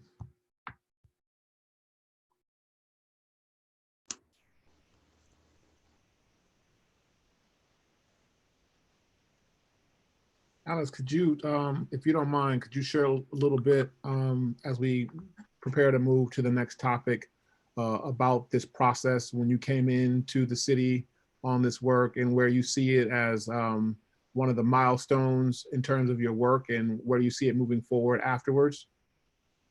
Thank you, Chair Norwood. Yeah, I've been with the city now for 1.5 years, and this would be for the Office of Economic Development, a vital and critical policy document that allows us to move forward into the 21st century, so that it makes us truly a regional player and beyond. When it comes to people thinking about Silicon Valley, they would think of Milpitas as synonymous with Silicon Valley. This document is, again, meant to do the things that are outlined in the 7 strategies.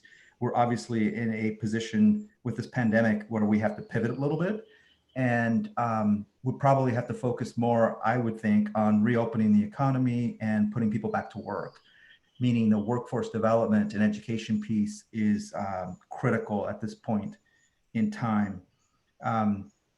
I've seen and have learned quite a bit in the last 1.5 years, and I continue to make contacts and make close relationships in order to learn more about the history of Milpitas, where we've been and where we're headed. And I think that this strategy in its draft form, in partnership with the Commission, the Chamber of Commerce, of course, the City Council has looked at this at the very least at the November 12th study session, and it went before them on the, I think it was February 18th, for a preview of the strategies. So I think this document is looking really sound and strong, and is going to get Milpitas to a place where, again, we're viewed at as the next place for real estate development. And I say that because, and you saw it in the map, that generally when we think about office and R&D, research and development type of investment, it has been mostly from San Jose to San Francisco along the Highway 101 corridor. The Caltrain is a huge asset for moving people from place to place. With BART coming into the county for the first time, and then obviously going into San Jose after our stop, that's going to, again, help us become a regional player. We've been told that BART riders will be able to make it to Milpitas from San Francisco in about 50 minutes.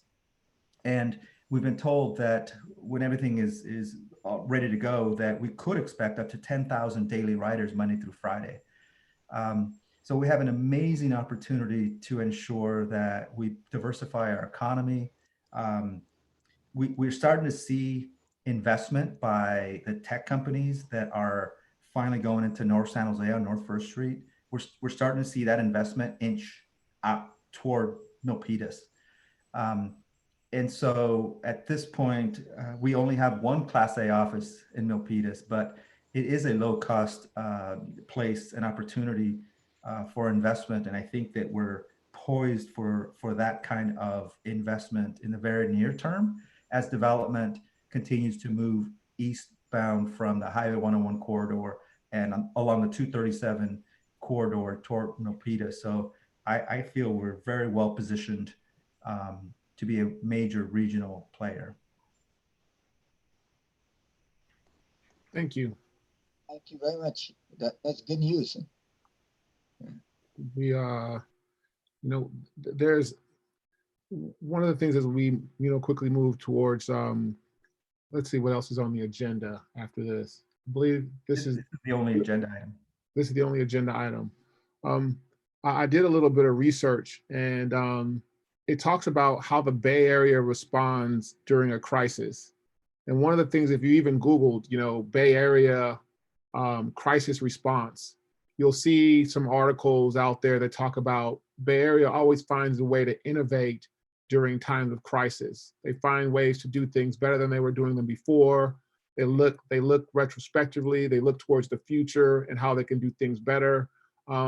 Because I think one of the realities is they don't really have a choice. We have to keep moving forward. We live in this very, very unique bubble. And many of you that go outside of this area, Sacramento, or even, past, or even just over the hill to Santa Cruz, the world is very, very different in those areas and going down the state of California. So we have no choice but to look to the future, to be innovative, to think about things about, the sacrifices that we have to make to move things forward for not only our city, but for the region. So I'm grateful that Milpitas has taken that approach as well. And the leadership at the council level and with economic development, they're looking at moving things forward as with optimism, but also realism, and things are moving forward. So with that said, if there aren't any other comments, is there a motion to adjourn?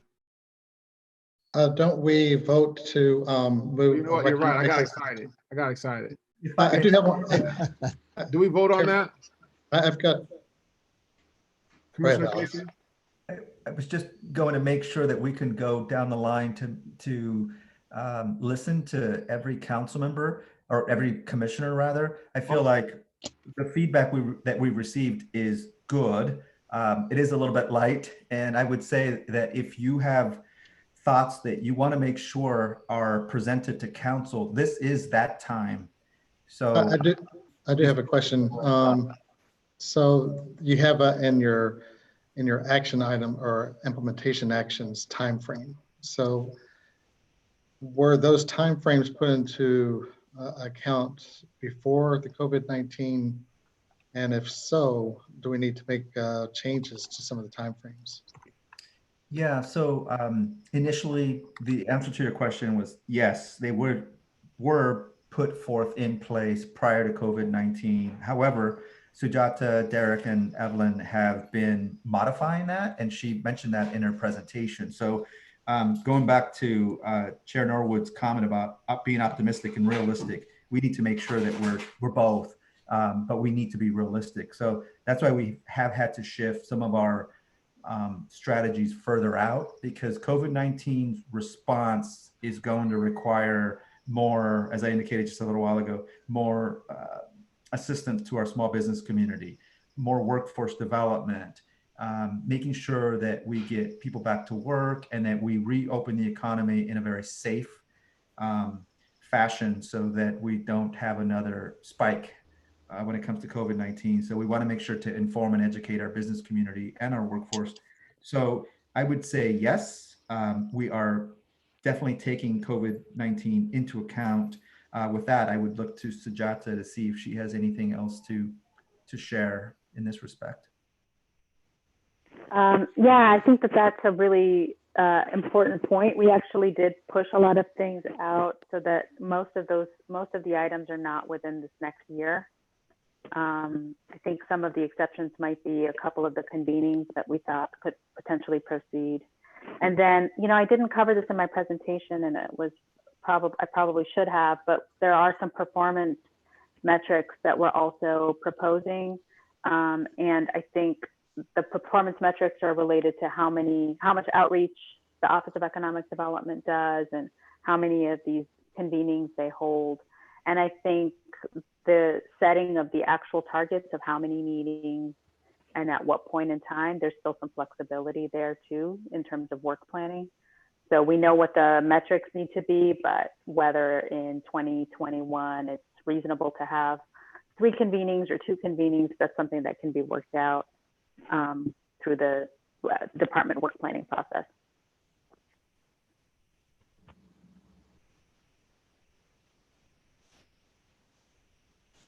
Thank you.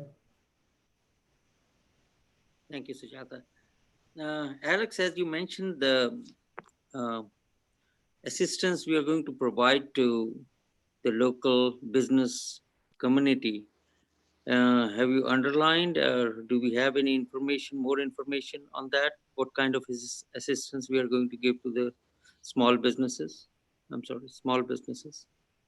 Commissioner Wathi, just to clarify, are you referring to the small business loans that the city may, or the city council is going to review, or are you talking about things that we've been doing as the Office of Economic Development already? No, on the COVID-19, the changed circumstances, the assistance you mentioned you're going to give to the local businesses. Is there any plan by the city to help the local businesses? Well, I think you may be referring to council taking a look at what could be a $250,000 small business loan. Mm-hmm.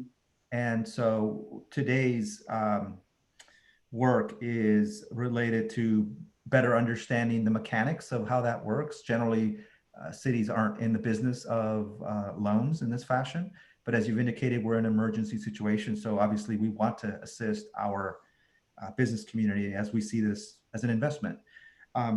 So the place that we're at now is communicating with the Silicon Valley Community Foundation, as well as Opportunity Fund. They may play the role of fiscal agent and administrator. So they would help us based on the information that was discussed at Tuesday night's council meeting on eligibility and criteria for those businesses that may possibly receive loans. There was talk about potentially $5,000 going to businesses. There was various criteria that was discussed related to ensuring that if this happens, that the businesses who are recipients have had a longstanding presence in Milpitas, as well as making sure that we have funding that would go to businesses that have actual storefronts. Businesses that are part of the retail, restaurant, service, mom and pop type businesses. We also would be looking at an average net income that doesn't exceed more than $1 million per business. So these are the things that we're looking at based on council's discussion on Tuesday night, where the plan is to go back to council under a study session, hopefully soon, and we would then provide just the parameters of the program. So if you're referring to the city's potential of a small business loan program, that's where we stand today. Thank you. You're welcome.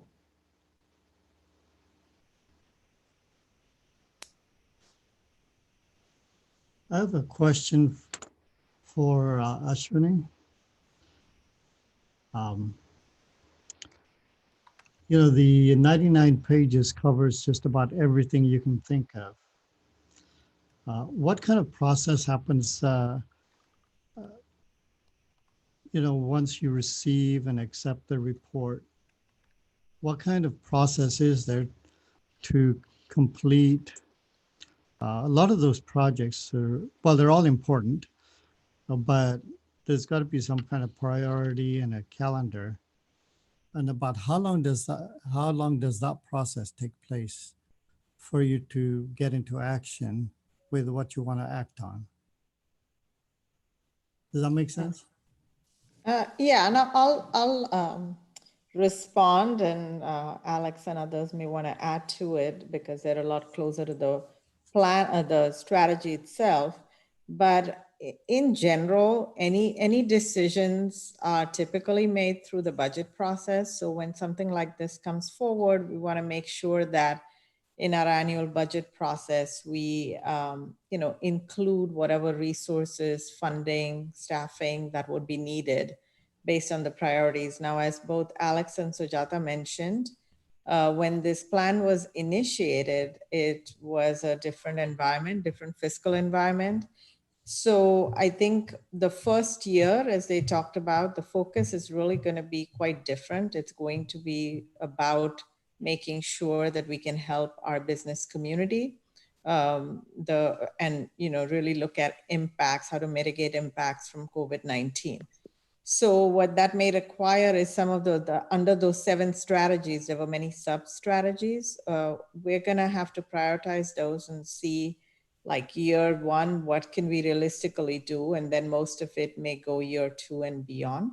But I would say most of the decision making obviously happens with council direction and through the budget process. We would bring forward recommendations every year as these are the ones we're going to target and focus on, and then incorporate the funding in the budget. And I'll let Alex and Sujata add on to that if they have additional thoughts. Thank you, Ashwini. Yeah, the only thing I would add is that we need to, again, just going back to the optimist and being realistic, is that the city is in a position where we have an expenditure and hiring freeze at the moment, and so we need to be realistic as to what we can and cannot do. We are going through the process of figuring out what those immediate needs are for our business community. So we need to figure out what are the human resources available, how do we move forward, and there's some things that we can do just by staff without dollars set aside for them. But then there's other activities and initiatives that may require some funding, and ultimately, as Ashwini was indicating, that would go through our budget process, and ultimately our council is the decision-making body. Thank you. You're welcome. Are there any other questions or comments? Sorry to keep asking questions. Alex, why don't you go through the process of how our actions were determined? Because I see each of the items and each of them have very good actions. I could probably think of 1 or 2 more we might want to, I might want to put in there, but I think they're very good. And I just want to understand what was the rationale and how you went through the process of selecting the actions. Sure, I can start, and then I'll look to Sujata. We started this process by really trying to figure out what are the strengths and the challenges that we are experiencing in Milpitas in that point in time, but also wanted to look at how do we become a regional player and beyond, obviously.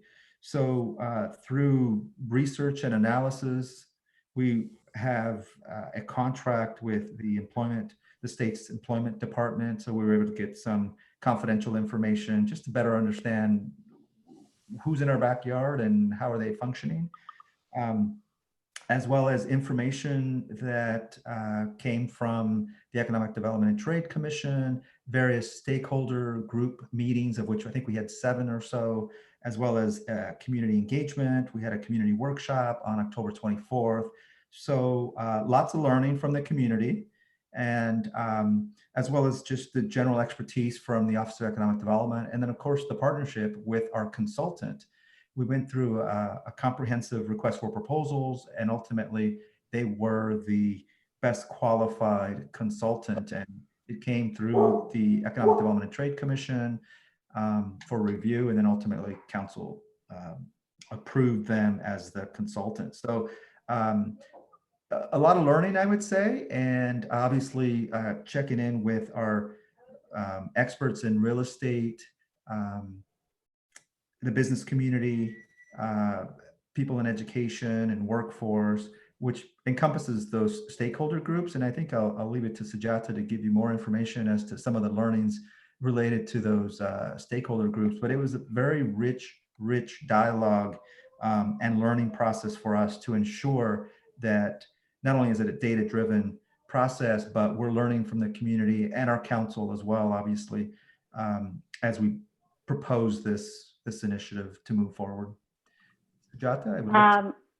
Sure, yeah, I would echo what Alex said. A lot of it was based on what we heard from people about what they thought were the priorities and some of the strategies that they were interested in pursuing.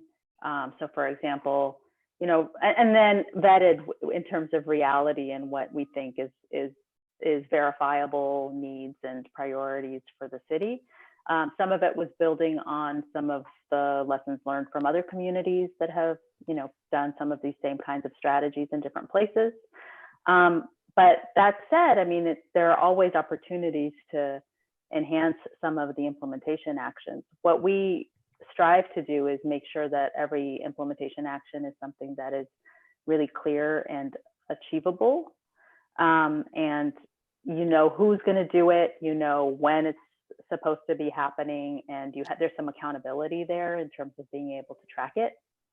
So there may be some additional ideas that you would have, and I think it would be great to hear from you if you have some thoughts about things that you saw that were missing, or implementation actions that we included that you thought could be strengthened or, you know, shouldn't be in there. No, I think, you know, when I look over, for example, I'm looking at figure 2, the high tech and advanced manufacturing implementation actions, and I see all of the items. They're very, very good. Some of these I wonder, okay, who originated this particular action item, and how was it chosen among others to be part of what was the ultimate final recommendation? Go ahead, Alex, sorry. I was just going to briefly add and give a little bit more information related to our stakeholder groups. And I'll need some help because I know we had 7 of these, but we had stakeholder group meetings with real estate brokers and real estate developers. Another stakeholder group was retail and restaurants, workforce and education, advanced manufacturing and technology, city executives, and the Chamber of Commerce board. I may be missing one. 1, 2, 3, 4, 5. Anyway, so again, just lots of learning. We wanted to make sure it was a high touch approach, and our document and our policy document reflects what the community's desires and needs are. Sujata?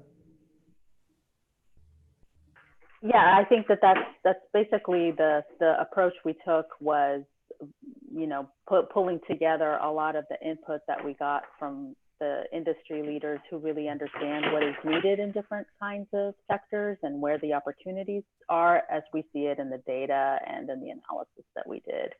I think we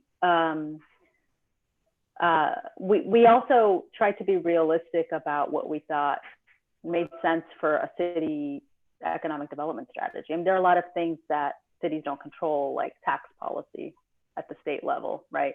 So I think we need to also be realistic about what the role of the city is in economic development. And the way that I see it, a lot of it is about providing services and support, making sure that the land use and the use of property is something that has an economic development objective, looking at the fiscal health of the city and those kinds of ideas are more prominent in something like this than trying to kind of, you know, look at things that are maybe controlled more by the federal and state government or other entities that we would like for them to do something more for small businesses maybe than they have done in the past, but can't really necessarily influence. thank you for indulging me. I know I have a lot of questions. I just want to make sure that if we are, as a commission, recommending this to go forward, that I have confidence in the process. So, thank you. Yeah, and Derek, I don't know if we missed any of the stakeholder groups and focus groups in the list that that we just provided, but if you have any additional that we forgot about, speak up. That was pretty good coverage. I can't think of which ones might have been missed off the top of my head, but I think there were one or two others.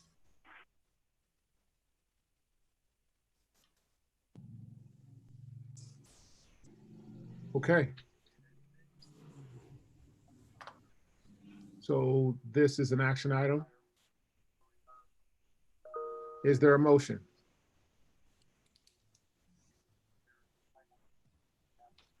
Yes, I can make the motion to recommend that the city council adopt the City of Milpitas Economic Development Strategy and Implementation Actions Public Draft Report. I can second it.